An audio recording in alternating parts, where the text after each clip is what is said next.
Desde este pedazo de cochazo vamos a hablar una vez más de una historia de un club de fútbol que muchos tenemos en el corazón desde aquel ascenso a Primera División en el año 2009. Se trata del Jerez Club Deportivo, un equipo que ha tenido sus fases más o menos buenas, pero que ahora empieza a asomar la cabeza después de haber pasado incluso por categorías regionales. Hablaremos de toda su historia, pero también hablaremos evidentemente y mencionaremos esa etapa en la que casi el Jerez Industrial le quita el trono de ser el equipo más laureado o más potente de la ciudad de Jerez, y de actualmente también, porque actualmente está viviendo una especie de déjà vu, en este caso con el Jerez Deportivo.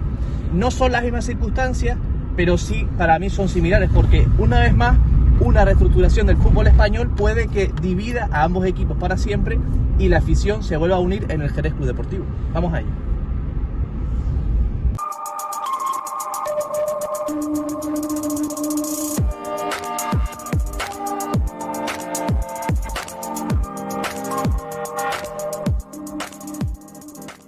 Primero vamos a situarnos geográficamente. Jerez de la Frontera es un municipio y ciudad andaluza que cuenta con más de 200.000 habitantes de población, famosa por sus vinos de denominación de origen y que además tiene el privilegio de ser oficialmente el primer lugar de España que acogió un partido de fútbol, remontándose este evento al año 1870. Esto fue debido a que la mayoría de empresas vinícolas de la época en la ciudad eran regentadas por dueños de procedencia inglesa, que trajeron consigo a algunos trabajadores del país anglosajón y su hobby preferido, el fútbol. No sería hasta el año 1911 cuando se crea el primer club de fútbol en la ciudad de Jerez, de la mano de Thomas Spencer, que inicialmente llega a la localidad jerezana buscando trabajo en las bodegas y era amante de las regatas, no tanto del fútbol. Pero en Jerez el río estaba alejado y opta por introducir el fútbol en la ciudad.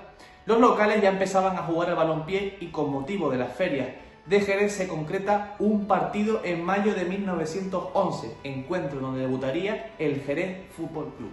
La entidad acaba disolviéndose por varias causas, pero la más importante de ellas es la falta de motivación que sufren al ver cómo se les da de lado por parte de la federación y cuando se crean las nuevas categorías del fútbol español, es decir, primera, segunda y tercera, no se les incluye en ninguna de ellas. A finales de 1932 aparece el Jerez Fútbol Club, el Jerez con J, un equipo que tuvo una vida corta pero intensa, llegando a jugar en segunda división y disputó en 2 ocasiones la promoción de ascenso a primera, además de llegar en una edición de la Copa a los cuartos de final, en donde sería eliminado por el Real Madrid. Sin embargo, la institución desaparecería en 1946 por algunos problemas económicos y por el descenso a tercera tras perder un playoff contra el Baracaldo. Años antes a la desaparición del Jerez Fútbol Club había nacido en 1942 el Club Deportivo Jerez, que era su filial, pero tras la desaparición del primer equipo, el filial, el Club Deportivo Jerez, se colocó como el equipo de la ciudad. Finalmente, el 24 de septiembre de 1947, a ese equipo filial que quedó se le altera el orden del nombre y se le denomina Jerez Club Deportivo, que es el Jerez que todos conocemos. Durante el final de su primera campaña vive una de las mayores injusticias del fútbol nacional, y es que tras quedar campeón de su grupo regional, disputa una liguilla contra el Casereño y el Alcalá de Guadaira. Dicha liguilla la vence el Jerez Club Deportivo y con ello se gana una plaza en la tercera división. Sin embargo, ese ascenso fue denegado por la federación, que comunicó en un telegrama que se lo concedía a la España de Tánger por alto interés general del Estado. Ese interés general se intuye que era simplemente por acallar las bocas en aquella ciudad norteafricana de Tánger.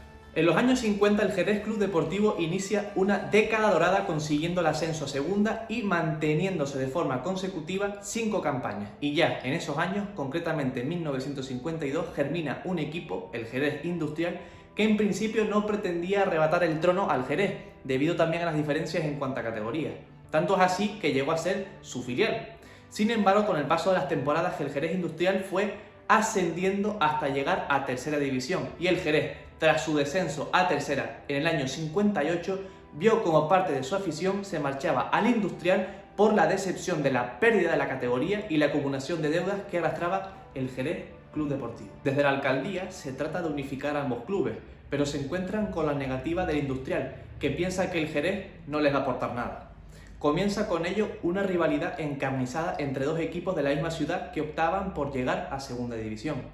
Salvo algunas temporadas, el Jerez y el Industrial juegan durante finales de los 50, los 60 y parte de los 70 en tercera división, hasta que llega un momento clave, la novedosa Segunda División B.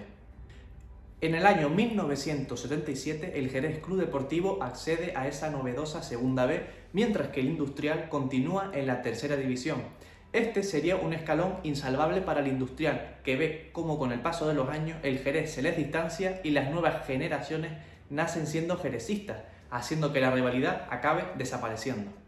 Desde ese momento hasta el año 2001, el Jerez Club Deportivo estaría 17 campañas en el fútbol de bronce y 7 en segunda, viendo cómo sucedían otros acontecimientos importantes como la inauguración del Estadio Municipal de Chapín en 1988 en un partido contra el Real Madrid, o la famosa conversión de los clubes a Sociedad Anónima Deportiva en 1992, en donde resulta máximo accionista en un principio el ayuntamiento, aunque también fue destacable la aportación de las bodegas y de otros grupos privados.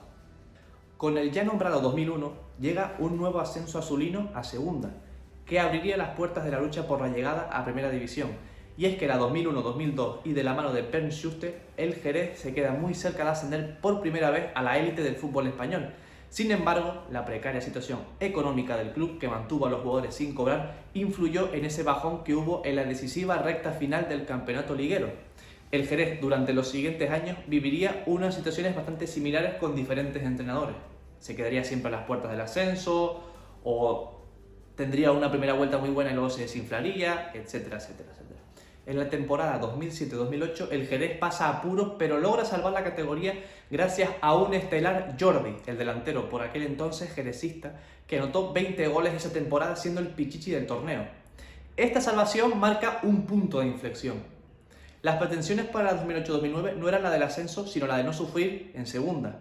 Los azules empezaron la liga teniendo la necesidad de acometer varios fichajes para completar la plantilla, pero tras una excelente primera vuelta, el Jerez termina como campeón de invierno, un colchón que mantendría hasta el final de la liga, en donde resultarían campeones y subirían a primera división por primera vez en su historia después de varios intentos fallidos y tener la miel en los labios. Un éxito totalmente inesperado por la afición jerezista. No obstante, poco después comenzarían a llegar las malas noticias. El entrenador Esteban Vigo, considerado el principal artífice de la hazaña, no es renovado y se marcha al Hércules, provocando protestas e incidentes contra el máximo accionista de la entidad. El estreno en primera del Jerez es duro. En las primeras 17 jornadas con el Cuco Siganda en el banquillo, el equipo solo suma 7 puntos. Parece que el Jerez Club Deportivo se va a la deriva, pero llega Gorosito, que se sienta en el banquillo andaluz a partir de la jornada 19 y le cambia totalmente el rendimiento a la plantilla, logrando sumar en la segunda vuelta 26 puntos con victorias muy recordadas como aquel 1-2 en el mítico Vicente Calderón ante el Atlético de Madrid. El gol que se le resistía al Jerez iba a llegar en el minuto 71, remate de Armenteros, picado, cruzado abajo, imposible para De Gea, lo festejaba el asistente, el autor del pase, Fabián Orellana. El Jerez llega con vida hasta la última jornada, algo que parecía impensable en el Ecuador de la temporada, pero no se le da la carambola de resultados que necesitaba en la última jornada y desciende a segunda división. Con el regreso al fútbol de plata, los administradores concursales entran en la propiedad y varios jugadores importantes de los últimos años abandonan la entidad jerezana.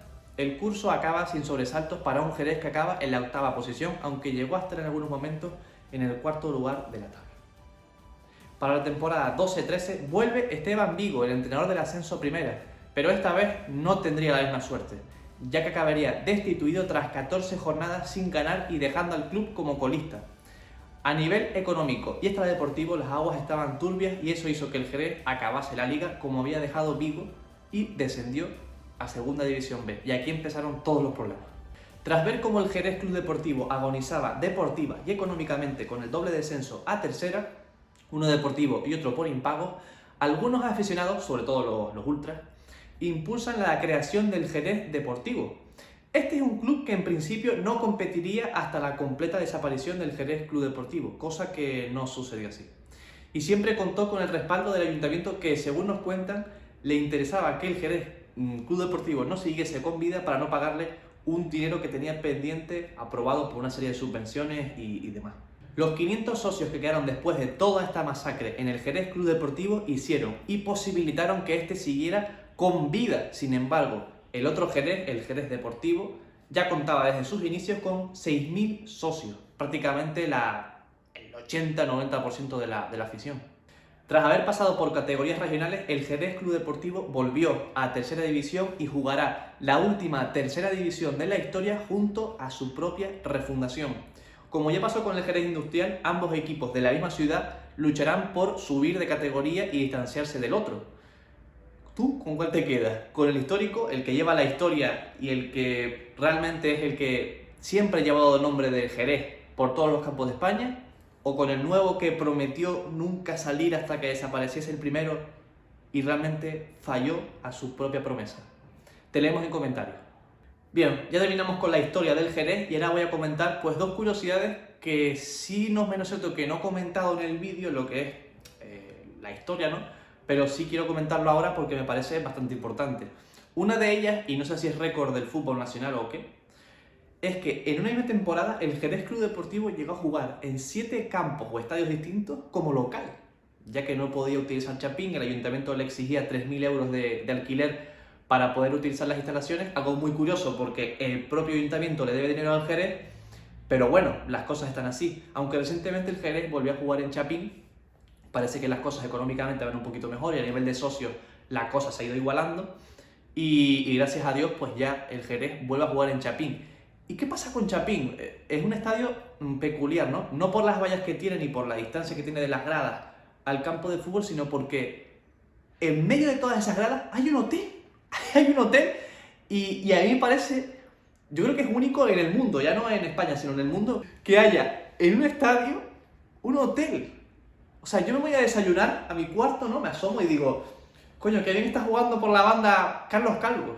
Es que es impresionante. Vamos a estar en ese hotel, el equipo de Special Six, vamos a estar en ese hotel y comentaremos qué tal se ve Chapín, pues desde la habitación del hotel o desde el balcón, como sea, porque es curioso. Desde aquí también quiero agradecer a Rafael Romero Tarrío, el historiador del club, que nos ayudó muchísimo a poder elaborar este vídeo. Y a ustedes, pues lo dicho, les doy un comentario tanto a los del Jerez Club Deportivo como a los del Jerez Deportivo. Y les animo a todos a unirse en uno solo y, ¿por qué no?, en el club histórico, porque lo que anima no es a los jugadores, no es a los entrenadores, no es a la directiva, anima a la institución. Y creo que la institución que representa a Jerez es el Jerez Club Deportivo. Nos vemos. Chao.